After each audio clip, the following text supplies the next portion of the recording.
Intel is a bad stock. I mean, the stock is trash. In a world where Nvidia and Broadcom exist, Intel's been down 49% in the last 5 years. So somebody tell me why the United States government thought it was important to buy 10% of the company. What in the world is going on here? Are there any pros and cons to this? And if we are somebody who loves to follow money, which I am, should we consider buying? Is there something I am missing here? Let's go ahead and break it down.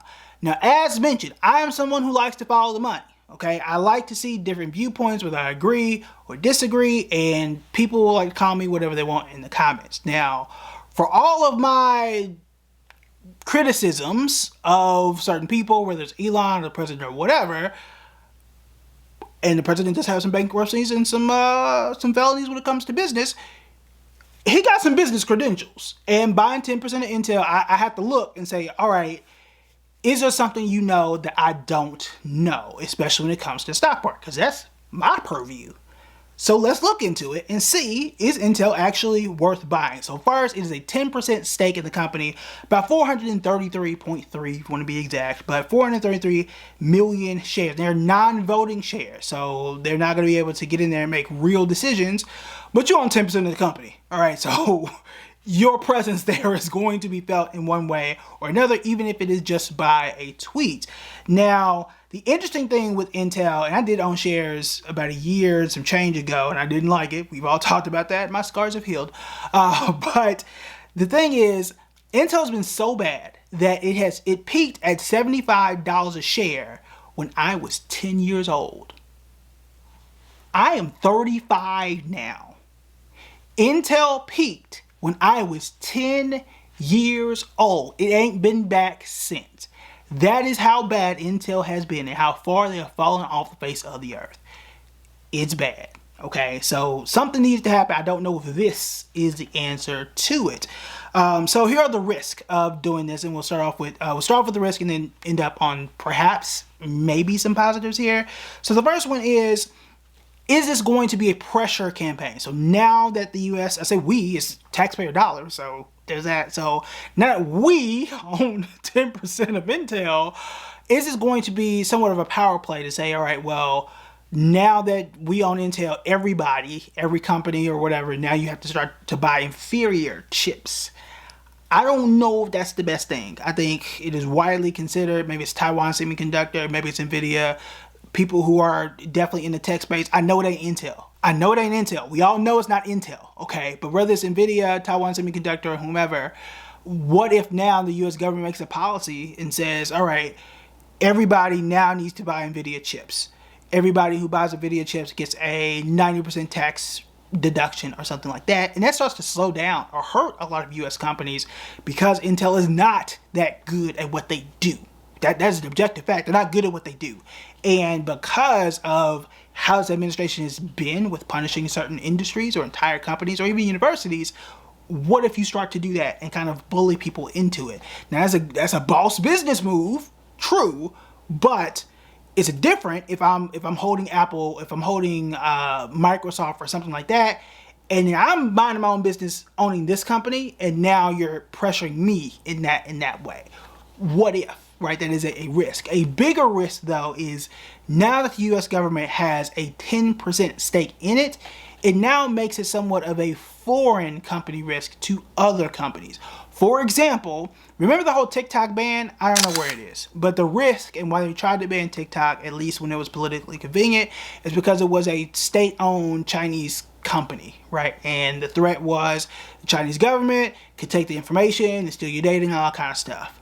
Well, now that the U.S. has a 10% stake in Intel, 76% of Intel's business is outside of the United States. And 29% of its business is in China. Now they can make that case against you now.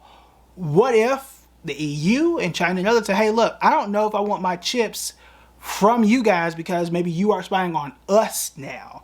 And that is a true risk, and that could easily tank the stock if there are existing rules and regulations around that versus a totally private company that is not directly beholden to the US government in that way. That is in the weeds and the details of things that you wouldn't just get by looking at a chart, and things you might not get from just looking at your plain article or something like that, which is a reason as to why you want to hit something like the subscribe button.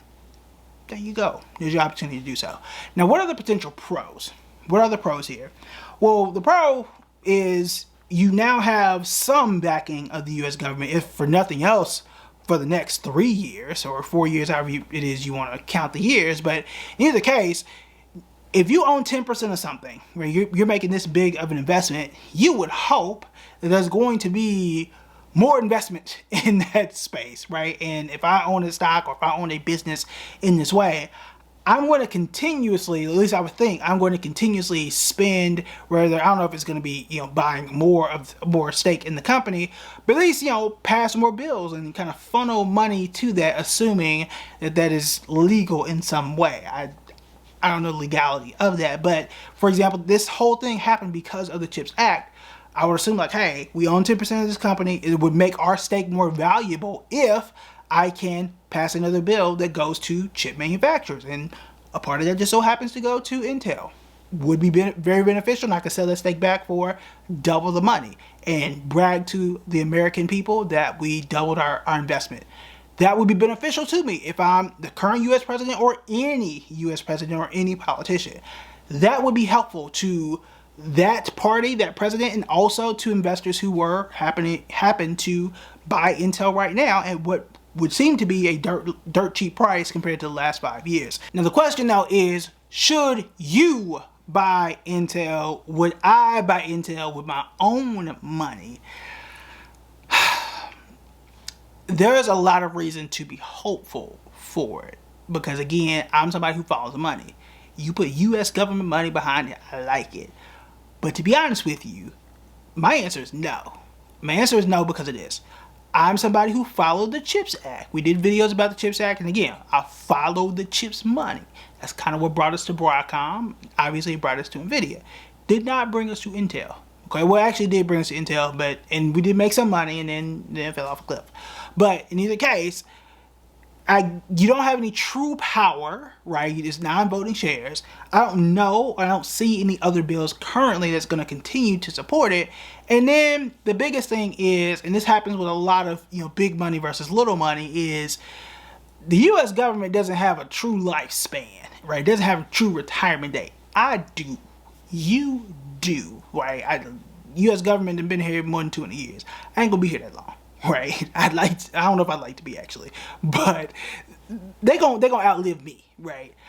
I don't know how long they plan on keeping this stake and what their investment philosophy is and all that type of stuff. So they can hold it, they can lose money on it. They're gonna keep getting tax revenue.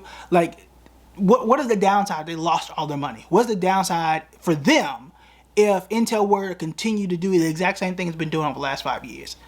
Nothing. What is the downside if it happens to you? What's the downside if it happens to me? That's my money. I'm not getting tax revenue all the time. If you don't pay me taxes, I can put you in jail. That ain't me.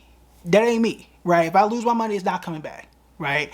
I don't have an unlimited source of income. I can't just raise tax revenue or raise tariffs or whatever to get the income. So I don't know if the objectives match up. And I don't know the true goals of it to make this investment make sense and be comfortable with it. Now, if you see something worth investing in the Intel, go on ahead for it, right? If I squint, I can put a lot of hope into it, but I don't believe hope is a good investment strategy, all right? I don't think it's a good investment. It's a strategy. It's a strategy. I don't know if it's a good investment strategy. Instead, though, if you want stocks that are a good investment strategy, or at least a better one, then these are the stocks and the investments that you want to check out next.